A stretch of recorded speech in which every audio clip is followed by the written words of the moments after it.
හරි අපි කවුරුත් දන්න හැමදාම අපේ ගෙවල් වල බිත්තිවල දකින පුංචි සතෙක් ගැන කතා කරමු. ඔව් හුණා.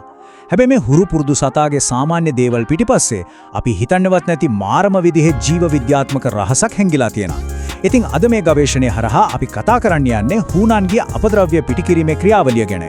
විශේෂයෙන්ම ඒක ඇතිරේ හැංගිලා තියෙන අති විශිෂ්ට ජලය ඉතිරි කරගැනීමේ උපක්‍රමය ගැනයි අද අපි දැනගන්න යන්නේ. හරි අපි මේ කතාව පටන් ගමුකෝ කළු සහ සුදු පැහැති මල පහ කියන කාරණෙන් ගයක් අස්පස් කරනකොට මේ දසුන අපිට හරිව සාමාන්‍ය නේද?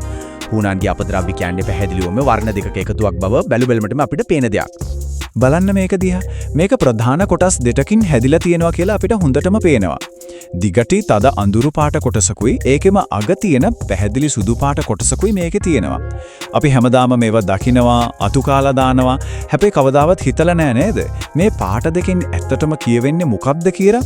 අන්න ඒක තමයි අපේ මේ කතාවේ මූලිකම පදනම වෙන්නේ. ඉතින් ප්‍රශ්නේ මේකයි. ඇත්තටම මේ අඳුරු පැහැති මල පහ කෑල්ල අග මේ වගේ පුංචි සුදු පාට කොටසක් තියෙන්නේ ඇයි? මේ සුදු කෑල්ල හැදලා තියෙන්නේ මොන වයින්ද? අපද්‍රව්‍ය පිට කරනකොට මෙහෙම පැහැදිලි වෙන්වීමක් දකින්න එකත් හරිම කුතුහල දනවන කාරණයක් නේද? අපි බලමු මේ රහස මොකක්ද කියලා. මෙන්න මෙතන තමයි කතාවේ රසවත්ම හරිය තියෙන්නේ. මේකට කියන්නේ මුත්‍රා නොමැතිවීමේ රහස කියලා. අපි දන්නවනේ ගොඩක් සත්තු අපද්‍රව්‍ය පිට කරන්නේ ඝන සහ ද්‍රව විදිහට පැහැදිලිව වෙන්වුණු ක්‍රම දෙකකට කියලා. හැබැයි හුණාන්ගේ ඇඟ ඇතුලේ ක්‍රියාකාරීත්වය මේකට සම්පූර්ණයෙන්ම වෙනස් මාර්ගයක් තමයි අරගෙන තියෙන්නේ. අහුවම පුදුමත් හිතෙයි. හුණාන් දියර විදියට මුත්‍රා පිට කරන්නේම නැහැ. ඔව් ඒක සහතික ඇත්ත. අපි දන්න සාමාන්‍ය ද්‍රව මුත්‍රා පිට කිරීමේ ක්‍රියාවලියක් හුණාන්ගේ ශරීරයේ ඇතුලේ කොහෙත්ම සිද්ධ වෙන්නේ නැහැ. දියර මුත්‍රා සම්පූර්ණයෙන්ම බැහැර කරනවා වෙනුවට පරිණාමයෙන් එයාලට මීට වඩා ගොඩක් කාර්යක්ෂම සුපිරිම විකල්පයක් නිර්මාණය කරලා දීලා තියෙනවා. අන්නේ විකල්පය තමයි යූරික් ආම්ලය කියන්නේ.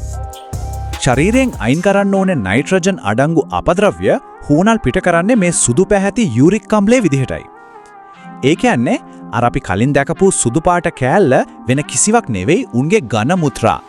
මේක ද්‍රවයක් වෙනුවට ඝන ද්‍රව්‍යයක් විදිහට පිටවෙන එක තමයි මෙතන තියෙන සුවිශේෂීම ජීව විද්‍යාත්මක කාරණය. දැන් මේකෙන් අපූර්වවට පැහැදිලි වෙනවානේ මේ කොටස් දෙකේ කාර්යභාරය සහ වෙනස. එක පැත්තකින් නියෝජනය කරන්නේ ආහාර දිරවලා ඉතිරි වෙන සාමාන්‍ය මල පහ. අනික් පැත්තෙන් නියෝජනය වෙන්නේ ශරීරයේ ක්‍රියාවලියෙන් හැදෙන නයිට්‍රජන් අපද්‍රව්‍ය. ඒ කියන්නේ අර අපි කතා කරපු යූරික් ආම්ලය. මේ වගේ සම්පූර්ණයෙන්ම වෙනස් අපද්‍රව්‍ය ಜಾති දෙකක් එකම ව්‍යුහයක් විදිහට දකින්න ලැබෙන එක එකම පුදුමයි නේද? එතකොට කොහොමද මේ දෙක එකට සෙට් වෙන්නේ? හරිම සරලයි. මේ අපද්‍රව්‍ය ಜಾති දෙකම ශරීරයෙන් පිට වෙන්නේ එකම සිදුරක් හරහා. අනික මේවා පිට වෙන්නේ හරියටම එකම වෙලාවක. වෙනම මාර්ග දෙකක් පාවිච්චි කරනවා වෙනුවට මේ වගේ තනි මාර්ගයක් සහ ඒකාබද්ධ ක්‍රියාවලියක් පාවිච්චි කරන එක හුණාන්ගේ ව්‍යුහ විද්‍යාත්මක කාර්යක්ෂමතාවය මැනවින් පෙන්눔 කරවා. අර කළු සහ සුදු ඒකාබද්ධ අපද්‍රව්‍ය කැබැල්ල හැදෙන්නේ අන්න ඒ නිසයි. හරි. දැන් අපි ව්‍යුහ විද්‍යාව ගැන කතා කළා ඇති. ඊළඟට අපි බලමු මේකේ තියෙන ලොකුම පින්තූරය මොකක්ද කියලා.